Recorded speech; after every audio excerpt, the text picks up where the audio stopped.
Welcome, everyone. Today, we have an exciting guest, Marc Buckley. Marc is a friend of mine, but more so, he's an advocate for the United Nations. He's a resilient futurist, so with an emphasis on both, on resilience and on future. He has a great bunch of exciting projects that he works on, making the world a better place and making the world a place that can sustain us and our kids and the next generations. He's an author, a speaker, like Leonardo da Vinci in person. Uh, but before any further ado, um, let me pass to Marc. In fact, I'll share just how we met. That's typical. It was a TEDx talk in Hamburg, and we've met there, and all of a sudden it was like a love from the first sight. It must have been 4 or 5 years ago, and I just saw the depths in the Marc's eyes, and we had a chat. And since then, we've been on various forums as speakers.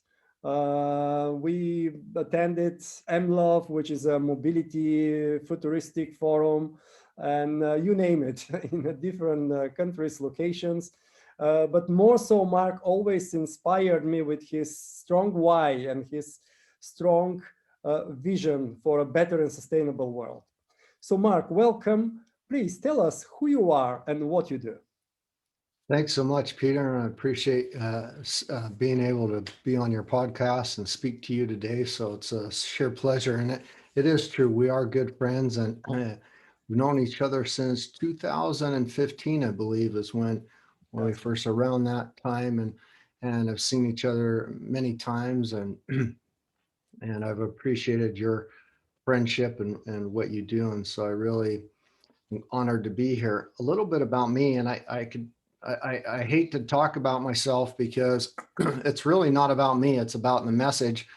But I do quite a lot of different things, and that is because I take a systems view approach to life, and that means I see complexity science. I see that everything in the world around us is made up of complex systems, and systems are everywhere, and that in order to solve our global grand challenges, and human suffering, and really get us well into a nice, resilient, desirable futures that we all want to attain, you have to take a systems view approach to life. And so for many people, it's like, wow, Marc does a lot of different things. He's doing this over here, he's doing that over there. But they all tie to this bigger systems view of life, and are really all moving in the same direction. And that's why Resilient Futurist is really, how can we attain a future, one without human suffering, global grand challenges, that is good for our children, our grandchildren, for future generations, desirable to live in, where we're not walking around in spacesuits or gas masks or oxygen masks, but we're enjoying nature and life, and have abundance in resources and relationships, and things that we need to thrive and survive in the future, without and mainly in harmony with our ecosystem, with our earth, and the biome of the earth as an integral part. And so because of that, I come from a long background of entrepreneurship, social entrepreneurship. I've owned numerous companies and been involved in several family companies. Thank goodness, on both sides of my family. My father's side, my father's American. My mother's side is German, and her family is all German or European. And so I've been very fortunate and blessed to be in some wonderful family companies, and to see that business romance, or that business romantic that Tim Leberecht talks about, or that regenerative organizations that Frederick Laloux talks about. There's so many beautiful things in this world, and so being able to work with people you love that are family, it is a beautiful thing. And I've taken that philosophy in everything that I do.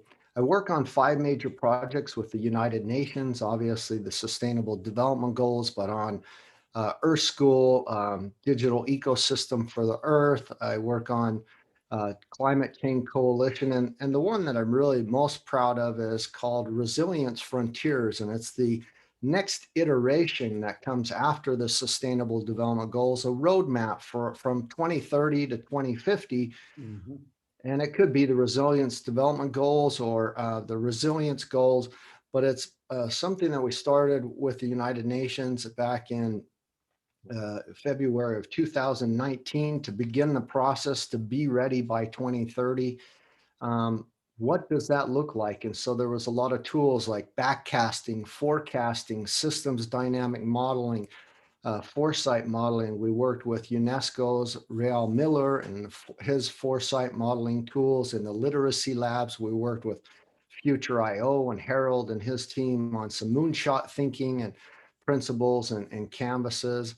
And and I just really enjoy that. And then I'm an editor at large with Innovators Magazine and 1.5 Media, and I've worked with them as well with the United Nations and with the World Economic Forum and the European Union on reporting and interviewing people and discussing what are the things that we need in the future to reach these resilient, desirable futures that are needed for humanity to um, eliminate our suffering and our global grand challenges. And then two last things, and then I'll shut up and my introduction will be done. It's really the World Economic Forum. I'm part of the expert network member of the World Economic Forum in 5 different areas: climate change, social innovation, agriculture, seafood, food and beverage industries. And I speak about that. I write about that. I go to Davos every year. I attend Digital Davos, and we'll be in Singapore this year in August, which has been moved a few times. And then at Davos, I usually run an innovation hub where I present innovations that solve global grand challenges like $1 eyeglasses or solar sanitation or malaria testing devices, present them at the world stage for innovators and the country leaders to take back to their countries. And then the last thing is I'm a global food reformist, and I'm getting ready to publish um, another book that's called Menu B and People and Planet Food Saving Solutions, but it's all about global food reform. It's talking about old practices such as permaculture or regenerative organics or um, different new innovations around cellular agriculture, precision fermentation methods and tools that we can use to reach the future without having big issues around human suffering and global grand challenges in the food industry. And so in a nutshell, that's some of the things that I do. It's more than enough, I think. Amazing. Never witnessed such a long intro and so much rich content compressed, World Economic Forum and author and editor and United Nations Sustainable Development Goals. You must be very busy, Mark, and I know for a fact you are. Let me ask you why you do what you do. And I've heard you're strong. You were about to feed billion people. So please shed some light on your why. Why are you taking so much projects and so much initiatives? Why you do that? Yeah, so the why comes from Simon Sinek, and it's really your why and your purpose for existing. And mine is really to empower billions of global citizens to live an adaptive lifestyle of health and sustainability within the safe operating spaces of our planetary boundaries. And like I told you in the intro, I do that in numerous different ways. Billions of people are a lot to reach. And so how do you do that? Well, you have to speak, you have to write, you have to create content and videos, you have to be actively engaged every single day to reach those audiences. So I've had the fortunate ability to speak in front of hundreds of thousands of people at a time. I've been able to have books and publications that have reached, millions of people. I've been involved in projects that have involved millions of people. And so that's how you do it. I must confess, I'm still away from reaching even 1 billion people yet, but I am not giving up. And and to answer your question, I'm very disciplined. I jump out of bed. I don't have a boss who I don't punch a clock, but even on the weekends, I tend to work. I have a nice work-life balance, but I literally jump out of bed and almost am frustrated when I have to go to bed at night, especially if I don't get all the things done on my task list, because I just love what I do. I love reaching the people that I reach. I love the messages that I speak about. I love our planet. I love food. And so I don't see it as work. I see it as a sheer passion, pleasure, and I really enjoy it.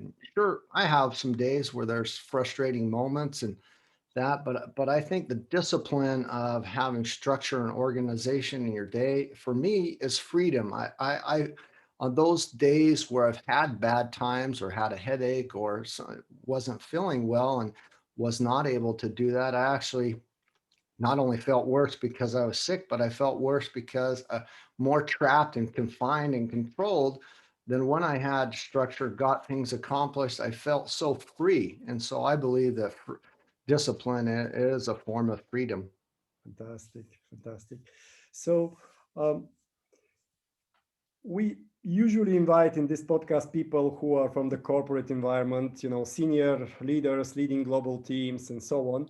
Now you're bringing a unique perspective because you are involved in the United Nations projects, you are involved in the World Economic Forum, so you are involved with global leaders and driving initiatives where people do not belong to the same company, they don't get salary, they are on a mission. Can you tell us what are the key success factors for uniting, for leading such global teams on a voluntarily on a noble goal?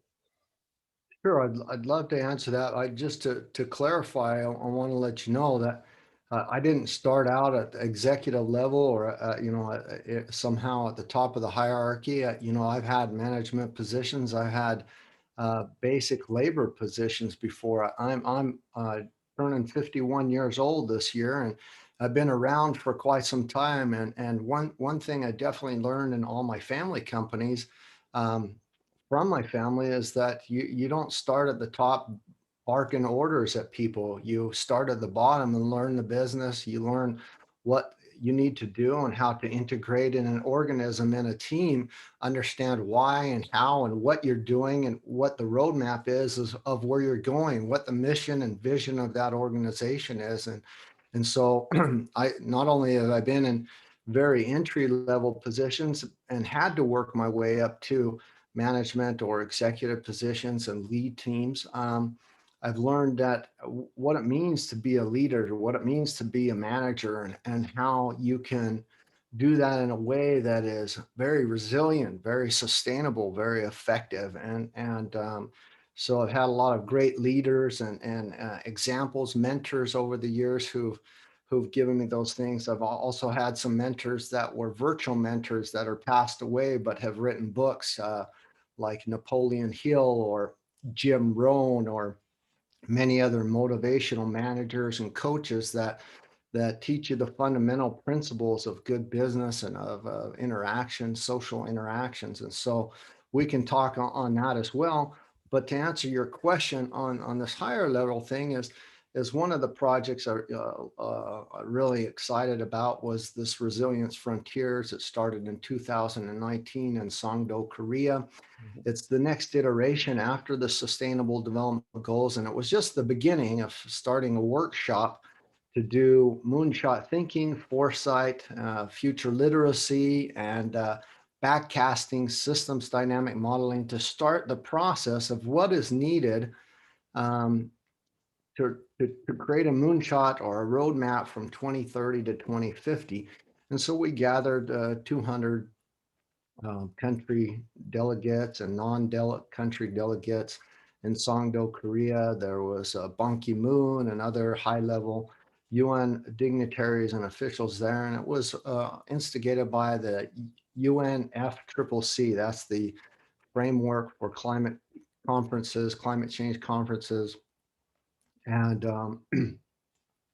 they just brought together all the indigenous wisdom and all the wisdom that was needed and the talents from UNESCO's Real Miller Future Literacy Labs to kind of come together as global citizens from all over the world, all different types of languages in the United Nations, to say, hey, okay, how do we figure out what the right roadmap and method is to reach that future? And so it was really extremely interesting to be part of that and be part of a very diverse team. There was lots of facilitators, or were lots of people organizing each of the groups, and interactions between the groups to find out how do we set up that framework and how many different frameworks. And it was all recorded. There was probably hundreds of thousands of documents that came out of this from each individual and table and group on this process to evolve that.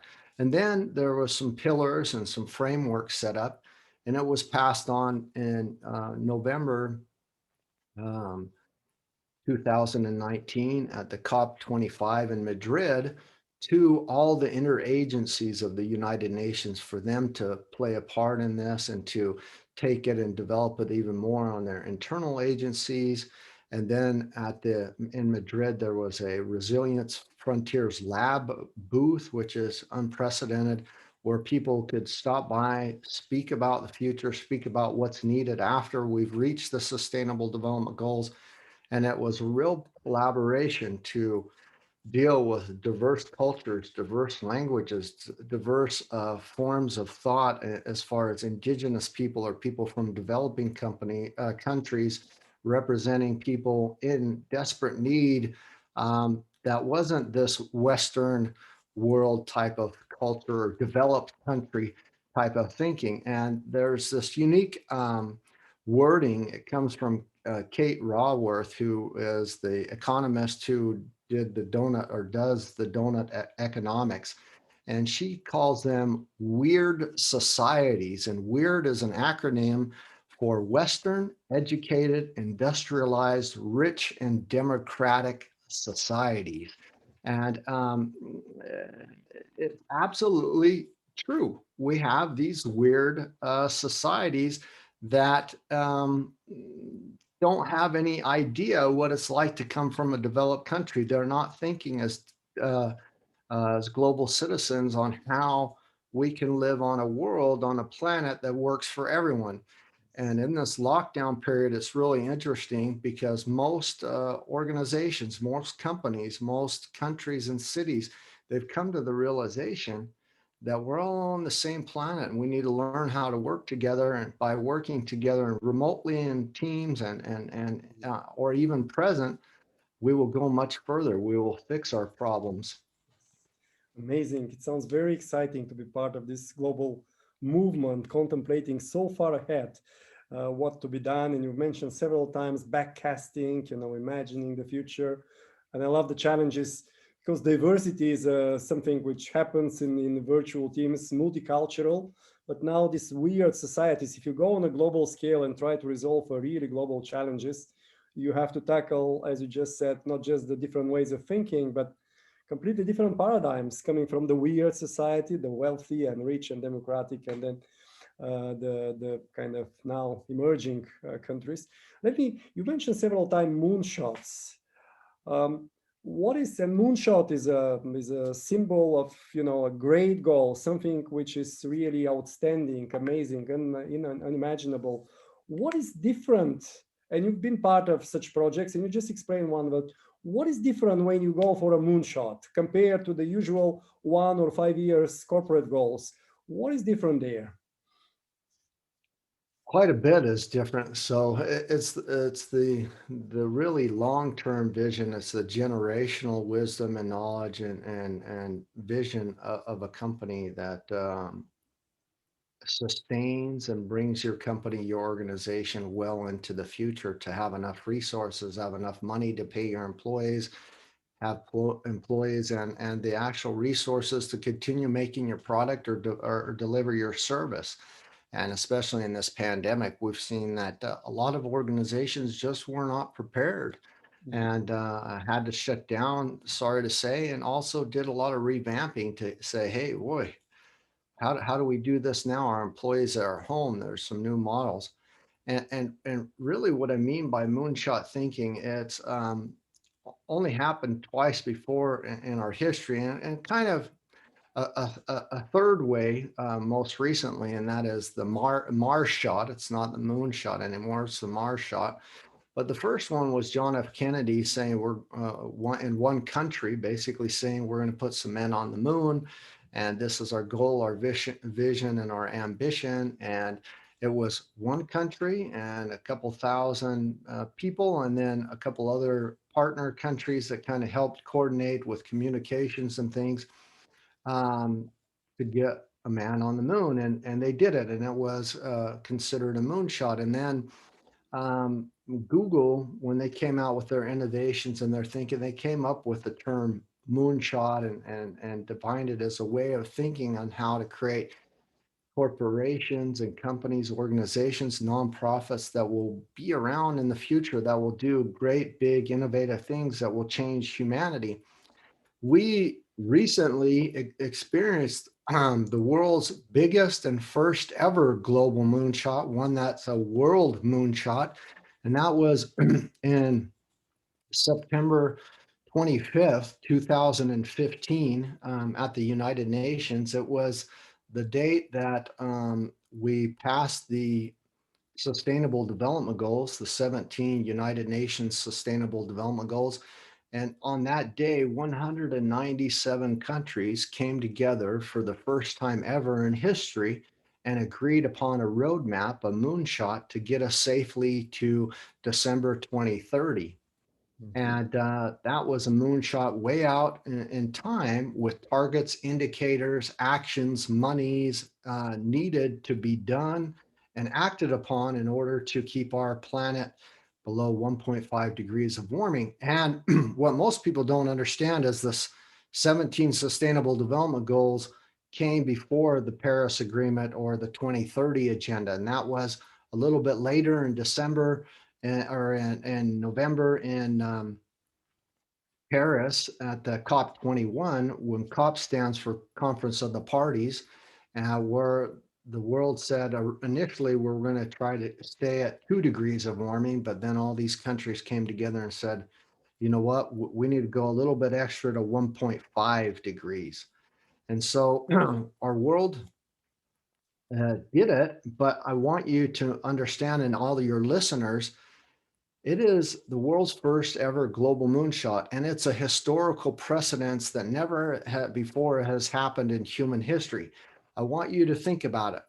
197 countries, delegates, politicians, people representing those countries came together and agreed on a roadmap, a safety net, a plan to get us safely to December 2030 of 1.5 degrees of warming, and laid out the roadmap, the plan, the targets, the indicators, the way to do that, the monies needed to do that.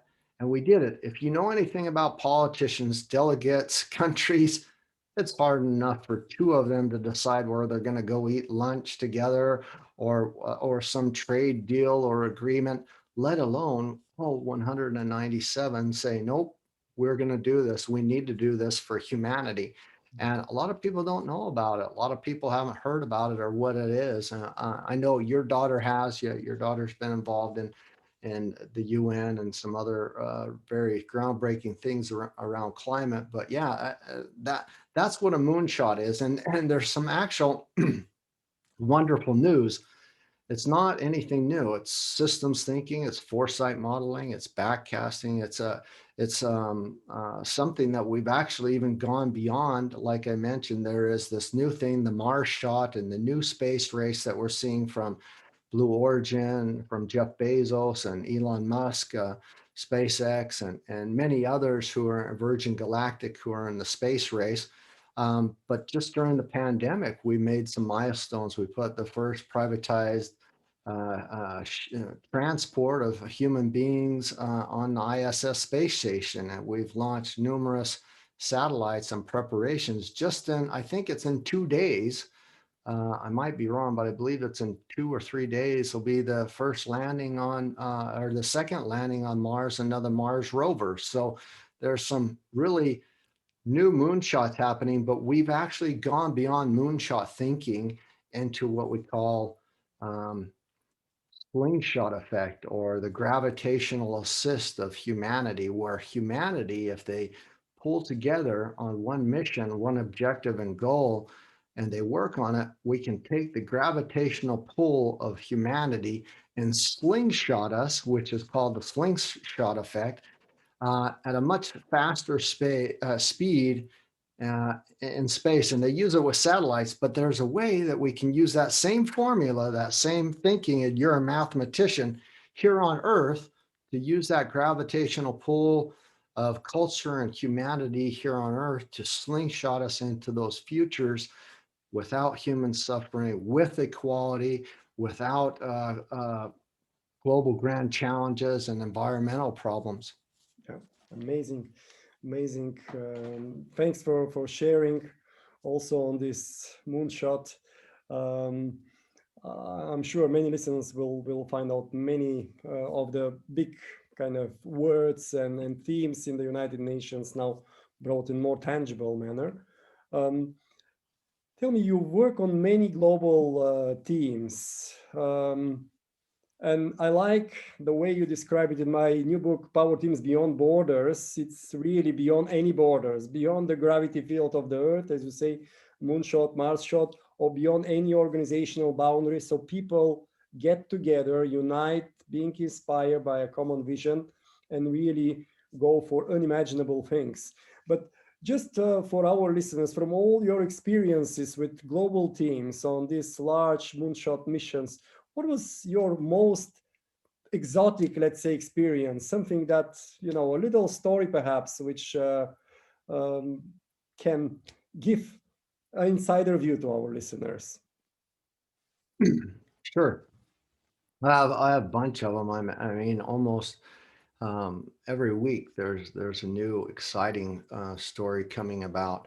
I'll tell you one moonshot that just emerged as a unique. Ideally, if you have taken part, that would be great. Yeah, yeah, Yeah. a unique story that just emerged just recently. So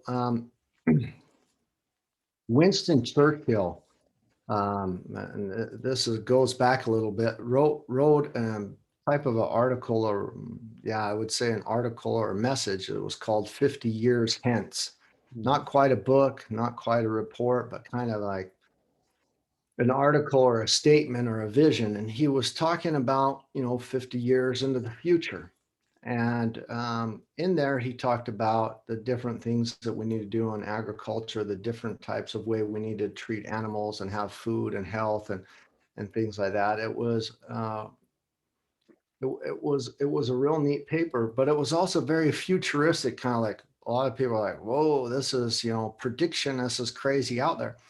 I work with a lot of food companies. I'm a foodie. I'm trying to reform the entire global food system. And when I say that, what does that mean? I believe that the big the biggest human sufferings. Do you need to get that? All right. The biggest human sufferings and problems that we've experiencing in our world for environmental problems, yeah, of course, they come from the oil, coal, and gas, the fossil fuel industries, but those aren't the number one ways. The number one ways really have to tie to food, how we produce food, how we make food, how we waste food, and the many complicated systems of the whole food systems. And so I started working with a company called the Left Farms, and they're the future of meat, so to say. They produce what's called cellular agriculture, or what some people might know as lab-based meats.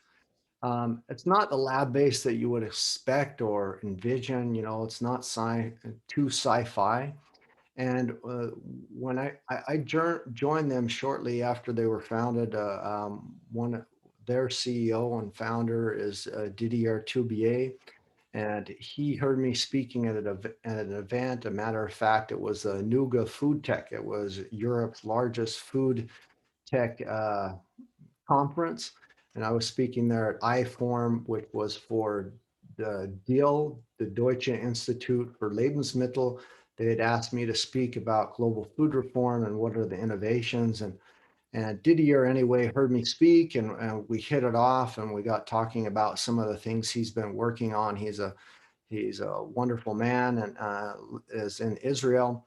And they asked me to be on their sustainable advisory board. Well, when we first got together and met and started this thing, they had produced a thin cut piece of steak. And it was, I don't know if you've ever been to Asia or are familiar with kind of the photos or the types of soup dishes or the thin cut steak dishes in Asia. They have these little, very thin cut pieces of meat and a lot of their photos and dishes and foods and stir fries and that. And that's the equivalent of what they came up with, but it was done off of cellular agriculture. What that is they call it cultivated or cultured meat or cultivated meat. What they do is they take a cell from a living cow or a bovine. It doesn't hurt the cow at all. It's not fetal bovine serum. It's that does hurt the cow.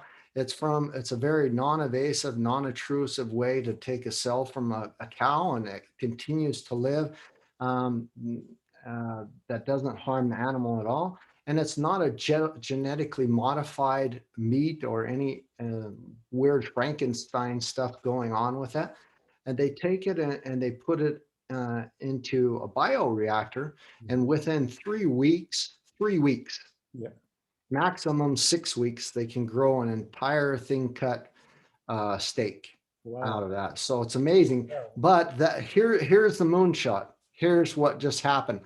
Last week, they just grew an entire ribeye steak, an entire ribeye steak, not thin cut, thick, juicy, big steak, 6 week process. And the way they were able to do it is with their original technologies, patented innovation, but they combined it with a scaffolding and a 3D printer. So they did plant-based materials to matter to go in to 3D print the scaffolding to then merge with the cells that they take from the cow, and then they let it grow into this full, thick, scaffoldy piece of steak. And I haven't had the chance to try the steak, but I hear it is amazing.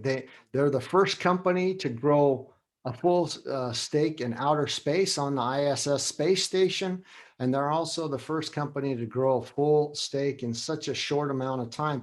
If you imagine a regular steak, how many gallons of water and food and emissions and things go into that, and how much time it takes years to get that, and not all the cow or the bovine is used, and they just sustainably did that process in a much different way, and where it can be local. And that for me is just one of the stories. But I mean, I have 1,000 of other stories from indigenous cultures and other things that are like that. But that's probably the most recent and exciting one. Just happened last week. Amazing. So 6 weeks for a ribeye steak in a very sustainable way. Thanks for sharing, Mark. Now, you are a resilient futurist. What is your diet? Tell us, what are you having every day or Well, during the day? honestly, I mainly eat plant-based, and I used to be vegan, very strict vegan for many years. And then my traveling, my speaking engagements really stepped it up, where I was like, honestly, traveling 3 to 4 times a week. There was one year that I had over 219 events.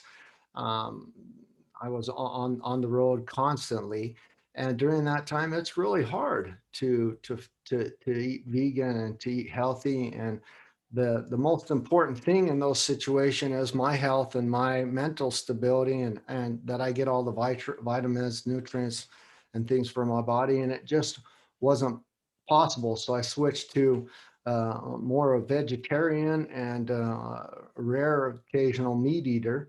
Not red meats, but mainly chicken I would have on occasion um, at that time. But before that, I was vegan for quite some time. Mhm. Now I'm mainly plant-based and doing a lot of different experimenting. I'm also not using sugars or gluten. So I do a lot of gluten free. I avoid sugars. I'm trying some new things out there that are available, and really doing a lot of new cooking and new experimenting on things. For me, the most important thing is first and foremost taste, and then the second is the environmental aspect of those products. So how far do they have to travel to get here? How are they produced? What kind of a chemicals, pesticides, aromas, flavorings, or things are in there? I don't want any of that stuff if possible. And so that's sometimes hard.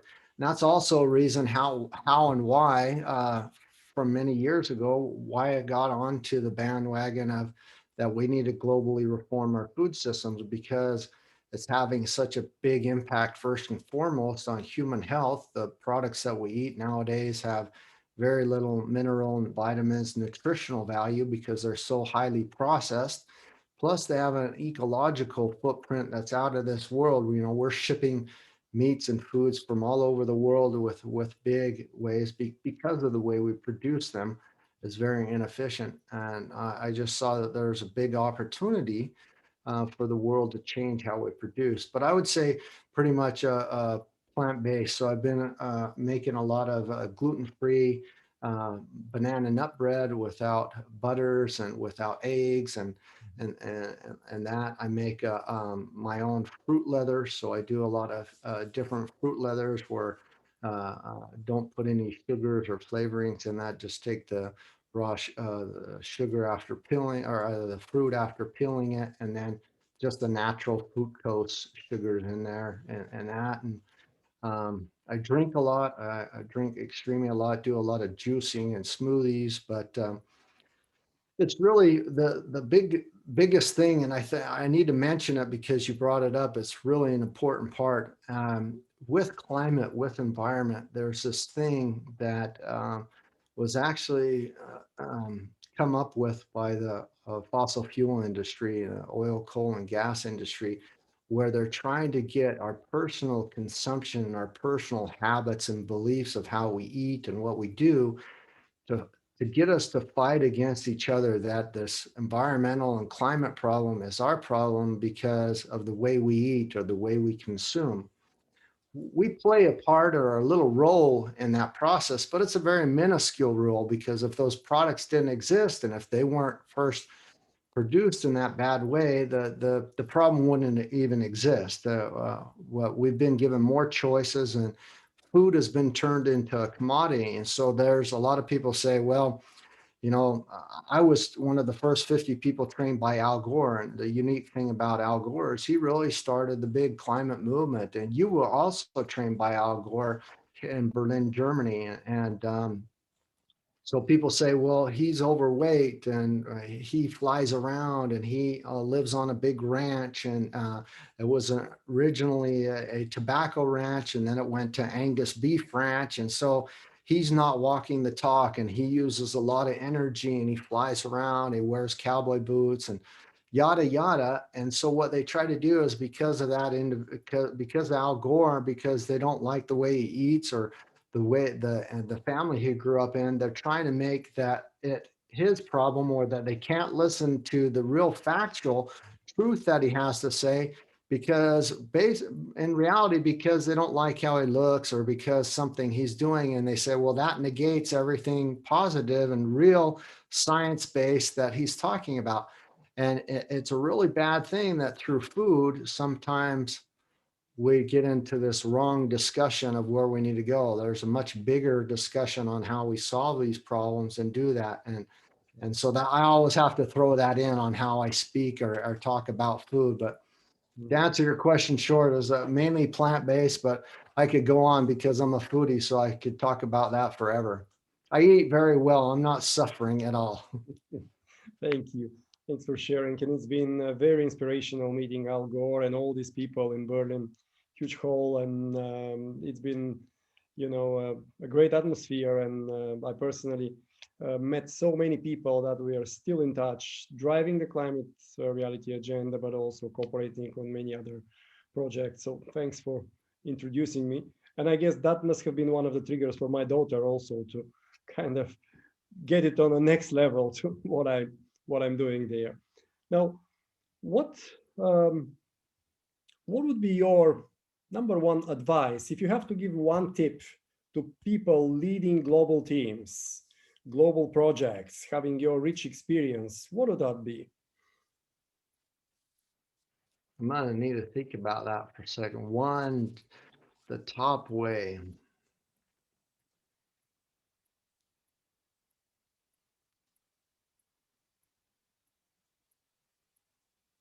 I really believe that it would be giving everybody a voice at the table. So Voice at the table. as you can tell, I speak a lot, and that is, but it's important to be a good listener, and that everybody at the table gets a voice. So you can have global teams, and people will show up from different places, but they never say anything. It's like they're there, and you see their monitors on, or their pictures there, or their image, but nothing's ever said, and so you don't know, did they buy into the project, or to buy into what you guys are trying to solve, or what you're trying to do, or they just want to hurry and get back to their work because, and just there because they have to be there. And so there are some golden nuggets to be had by getting everybody's voice at the table, and kind of collaborating and unifying, coming together as one organism. So when I say organization or group or team, global team, I see it as an organism, a living organism that's all interconnected. Everybody plays their part, and so it's important that we get all those parts and perspectives, because there are some things, as I mentioned with the weird societies thing, there are some things that people in different parts of the world, although they're in the same company or organization, are experiencing or culturally may see differently, that would be an important part for the global project or the global vision of your organization or whatever you're working on, to have that aspect, to make sure that it works for everyone, to make sure that it's something that is very successful well into the future, and not just for a few and Yes. just for a certain amount of people. And so I really like that. Give everybody a voice at the table, and make sure that everybody's kind of there and participating and saying something. And that's a culture, that's environment, that's the setup that you do, and you work that very well in your book. So That's great. Having everybody having a voice at a table, and really, this is so crucial. Um, and Google discovered that in their project Aristotle, they analyzed what their high-performing teams have in common, and they have two big insights. First was that they have a equal share of talking, so the really, if the team is already well smoothed and performs, even the extroverts shut up at some point in time, and the introverts would speak up, and so on. So it was one of the discovery. But if you gather a big global team, perhaps you have to moderate it in the right way and really make sure everyone coming from with his unique perspective, unique talents, they can shine. They have their space and time to shine. So that's a really good advice. And the second aspect, now that we go, Corona forced us to be virtual, to collaborate virtuals, and even some of the moonshots have to continue operating in a virtual environment. Again, we don't have to be shy because we are on the screen. Again, make sure everybody's having voice at the table. Make sure you invite them, praise them, make sure they really bring whatever they have. can I But give you an example to that? please. There's this great TED talk, but it's also, he's a wonderful educator and professor, from, I believe he's from India or Pakistan, and it's called the Hole in the Wall Project. And it's just, I'm sure you've heard about it, but this gentleman put a computer in basically in a hole in a wall in some very poor and developed places, where the language on the computer wasn't the language that they spoke. There was no instructions. And these children, and even other people, elderly and other people, came up to this computer, and in very short amount of time, they got it to work. They were innovative. They clicked around, they explored, to got it to work. Then they got out on the internet, and then they hooked up, they got the camera to work, and they were able to have not only this effect of learning, but then they had this extra layer of effect, and it's called the grandmother effect, that um, these kids that maybe were shy or had never seen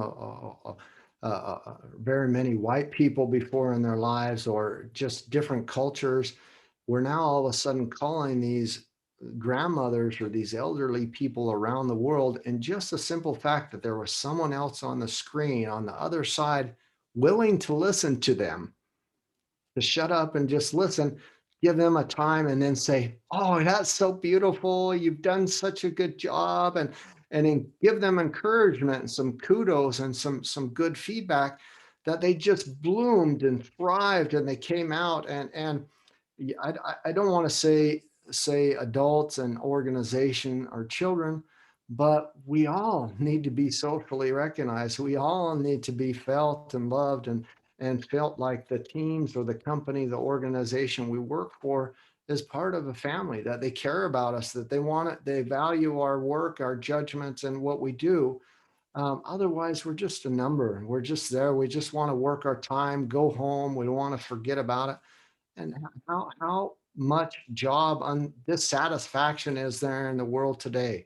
We need to change that. We need to change that paradigm. And that's part of this listening and interacting with people, and giving them some work, treating them as a human being, not micromanaging them and punching in and out and looking over this. Let them thrive and flourish, or find a better task for them to do, to give them that ability to thrive and flourish. And so that's kind of my advice on these deals on where you can really just make things beautifully bloom into the future where they need to go. Fantastic, beautiful story. Thanks for sharing. Now, tell us, you partly answered with this like ribeye steak within 6 weeks, but if you could briefly explain us what is the future of food? What should we expect there? How do you see the future of food?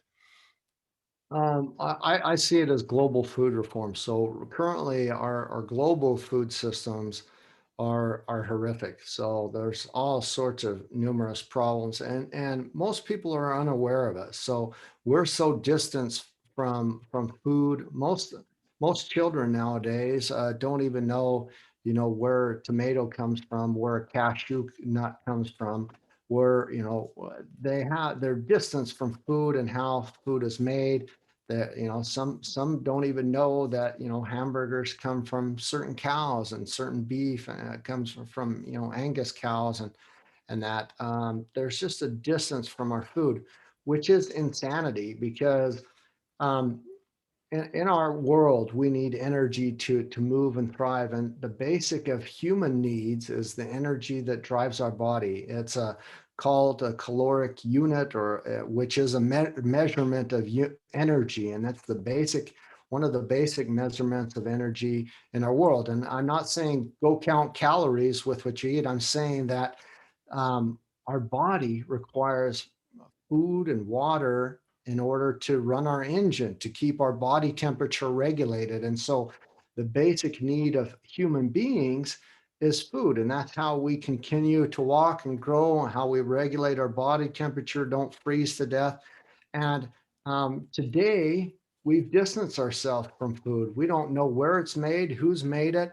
Just as long as we eat it and we get it, that's good. But that's kind of like buying a car and not knowing where you're going to go to get gas to fill it up. That's like buying an iPhone or a cell phone and not knowing, buying a charger or knowing how you're going to load it up with energy so that it works, or not having a SIM in your card so that you can even call someone, because yeah, you've got a phone, it's charged up, but you don't have the SIM in there that works. And so for me, I want to know where my food comes from. I want to know that I have it every day, because I love to eat and I need my body temperature regulated. I need it to drive me, to give me energy to move and function around.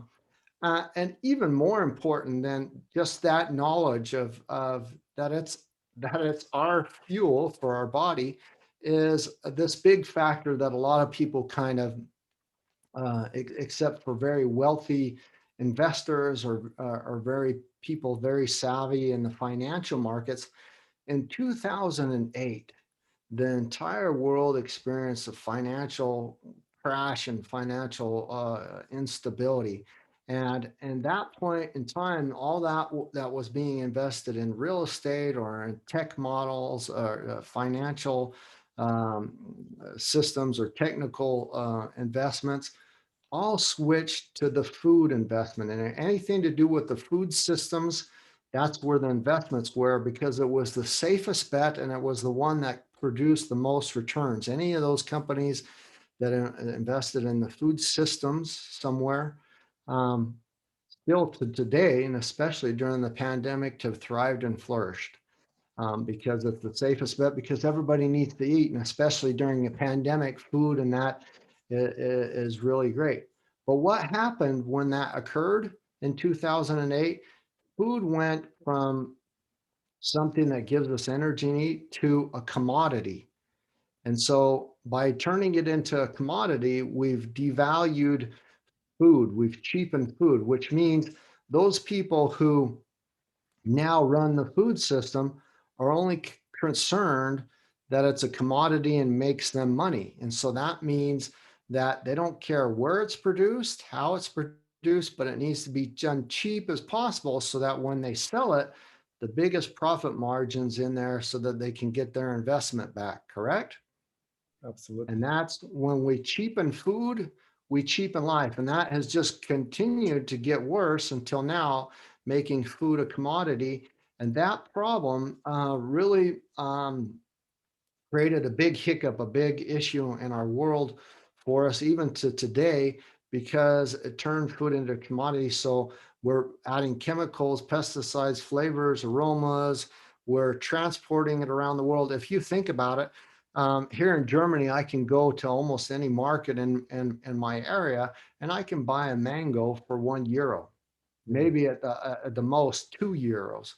There's no way on this earth that a mango from Vietnam or from Thailand could cost €2. Not the time, the market, the labor, the growth, the water, the years that it took, the shipping, the transport from Thailand or Vietnam to here, and then you only sell. That's not the true cost. That's not the fair trade. So that money has to be coming out of someone's pocket, that time, that natural capital, that true resources coming from somewhere.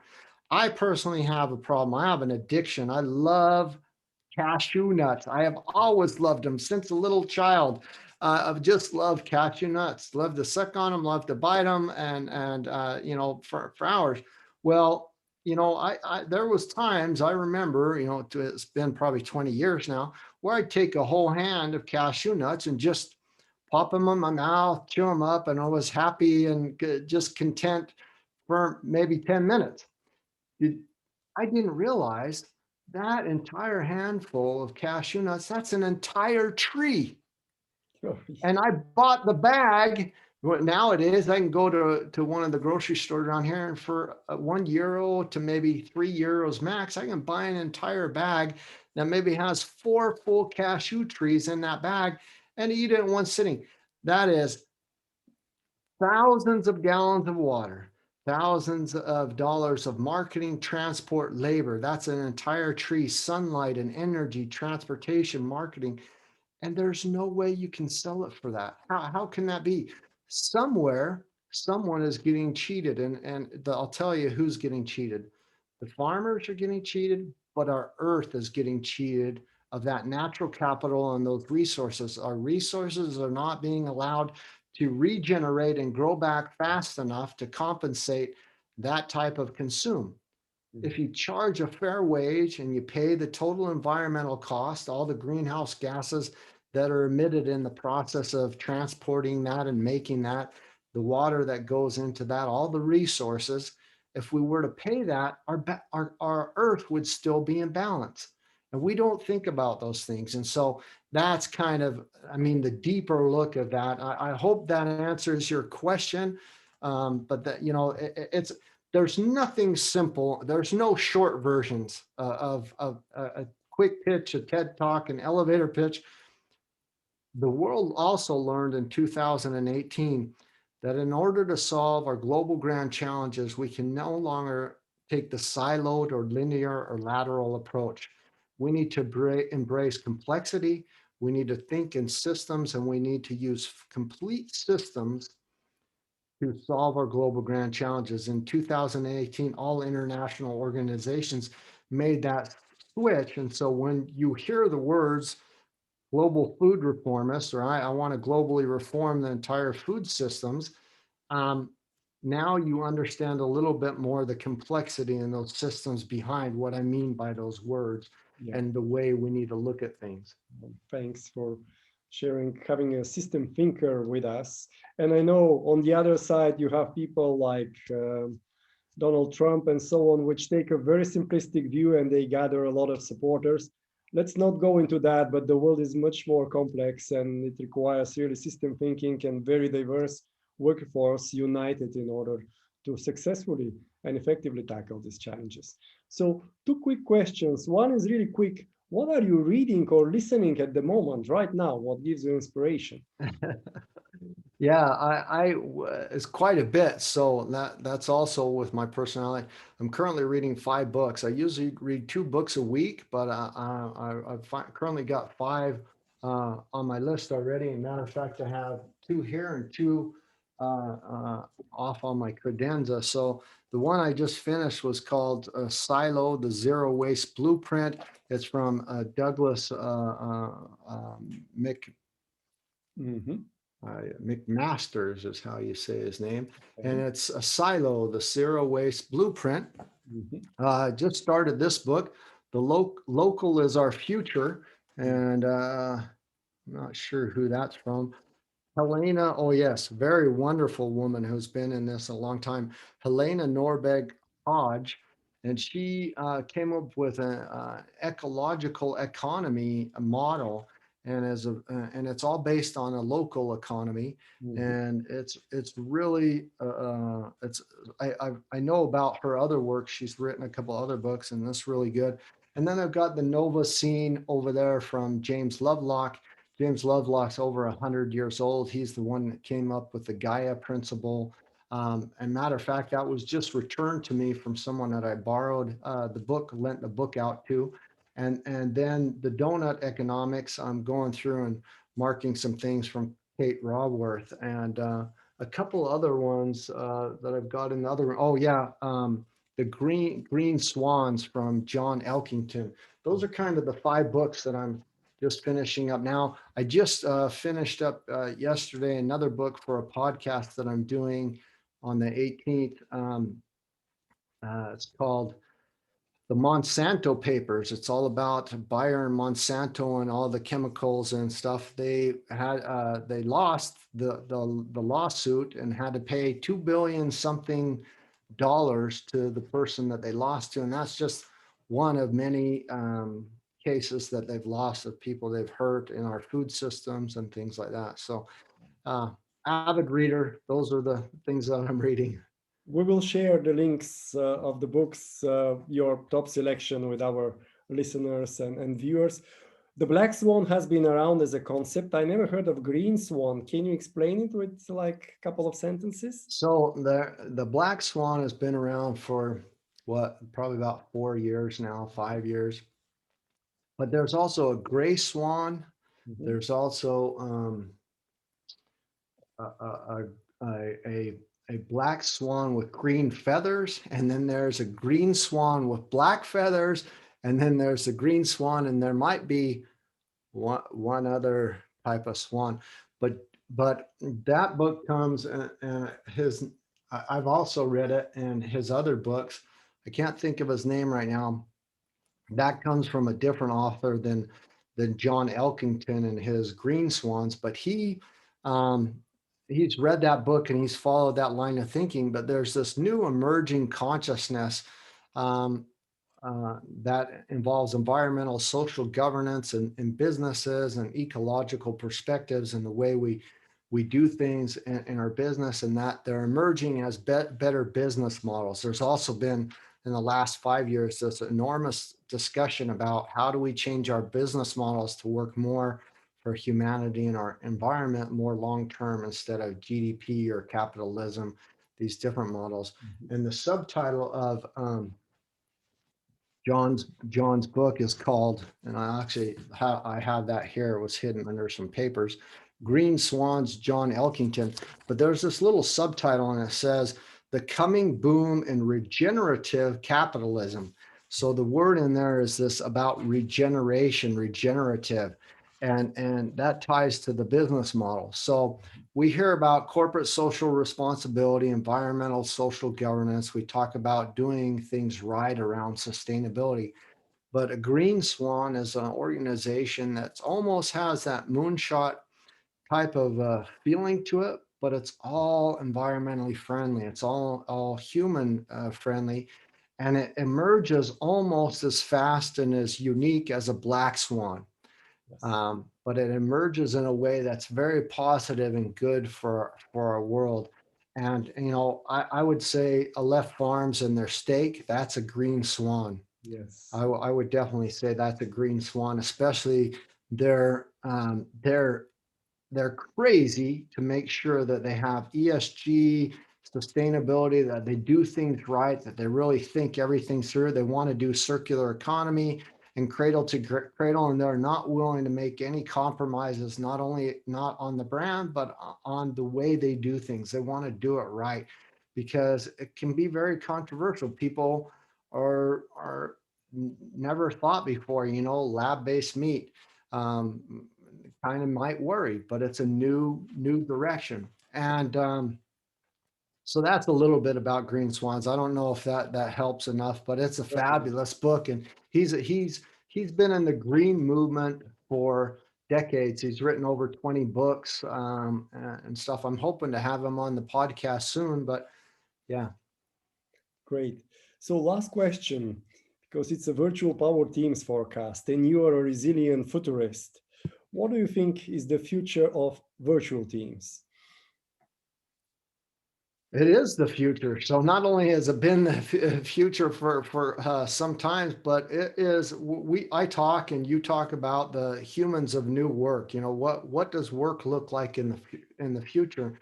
For a lot of organizations, this is going to be a blended online and offline. Some organizations can only do online physical because of the type of the organization they are. But as far as mid-level management and thus, especially for international organizations, the future, instead of jumping off to go to a meeting somewhere around the world, this new dynamics of how we do conferencing, how we do videos is really here to stay. It's only going to evolve more. There's going to be more augmented realities. There's some new glasses coming out that are not like a VR glass, that are very comfortable to use, to do some VR in or augmented reality meetings and things. And it's going to feel very second nature, and there will be a lot less time wasted. So I told you at the beginning of our conversation, you know, how not only did all that traveling that I used to do affect my diet. I wanted to be vegan, but it was very difficult to do that when I would arrive somewhere at Sunday night and a place where nothing was open and there was no good options there. So I could starve or I could eat what's available, because there is not everywhere on this earth the option to do that, to eat healthy. You have to look for it in some cases, or you'd have to pack it with me. And some of the cheap people that I speak for, they never paid for an extra luggage weight so I could haul all my food with me to go speak for them. So the real thinking about it is I spent a lot of time in taxis, in the hotel, at the conference, and then repeating, flying back or off to the next event. All that wasted time. Not only that did that affect my eating habits, but it affected my family. Drastically affected my family. So if your family doesn't travel with you, that can be a logistical nightmare, and many other aspects. So it's a much more efficient, better way. It's more environmentally friendly.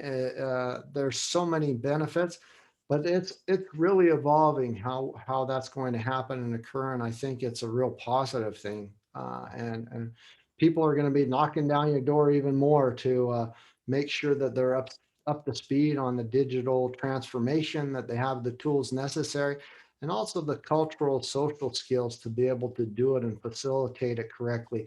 Project management skills and the skills of the virtual power team principles, the 10 principles that they need to do it effectively and to work with everyone. And now companies will truly be global citizens. They'll have understanding for everyone and the diversity of teams all over. Fantastic. Thank you very much for all your insights, the moonshots, and the futuristic view. It's been a pleasure. Hope our listeners got some ideas also on the future and the resilient future of this planet. Big virtual power hug from me to you and to the listeners. And yes, tune in next Tuesday for the next podcast. Thank you. Thanks so much. Bye-bye.